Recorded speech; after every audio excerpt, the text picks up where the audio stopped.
bwe nyo beda yonsubira muri bulungi agange nze waso Emmanuel kansubire gye muri onakula gule fana byafulumye bitirivu nnyo ebyo mukulu amanyikidwa nga Zari Hassan bane Biva Organic Access Building jeri bajja kukola ko genda bakwasaganya ensonga zitambule omukulu Zari Hassan fana bifuluma nga biraga nti alabika avudde ku mudaala batagalire test agafulumye yabyeganye n'agamba nti ku katambike n'alabika kadde ka seconds 3 mu mukaaga sikondeza 3 mu mukaaga bwe yatuproving n'atugamba nti yabadde ku mukolo ogumu ogwa gospel video ya muyimbi munne mukwano gw'omuyimbi mwe ya featuring nga Vixen kirabika yagaye fans benti ande si byange ebyo saagala abagambe nafumbiddwa nkyali ku mudaala one bintu bye obufumo bwasoba kutebenkera nga akyali mikono gya Ivan omugenzi bwe yavaawo bwatebenkeramu ko akaseera ngali ne Diamond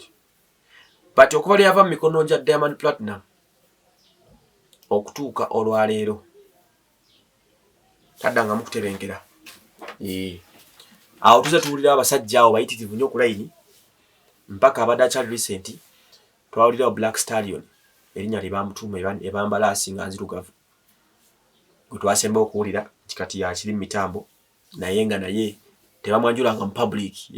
yawo okumujja ku mudaala but yomu ku bye twasemba okukola ki okuwuliriza awo for some good time so twazemu kola bifaananyi byono byemulabisaasaana mpola awo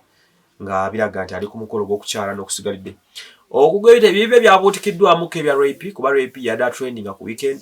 ebyo no byafulumye by Monday naye n'aba n'atugamba nti si bituufu yabadde si byaliko yabadde ali ku nsonga ndala nnyo za nsonga za kushootinga music video we ya featuring engano za Vixen bwato waliye mukulu Zari Hassan so ebyo no bibuzaabuza asobola kubanga yavuddyo n'abyegaana n'atugaa si bituufu ngate bituufu okitegedde bulungi nnyo ne mubirabira nga bigenda bitambula mugenda okubizula after months nga ddala byali bituufu ate nga byaliyo oba kitegera bulungi nnyo so n'olwekyo ensonga bwe zito ziri za Zari Hassan yazeganye n'agamba nti yabirimu era ebyo tebimukwatako naye kale katulabe ekinaddako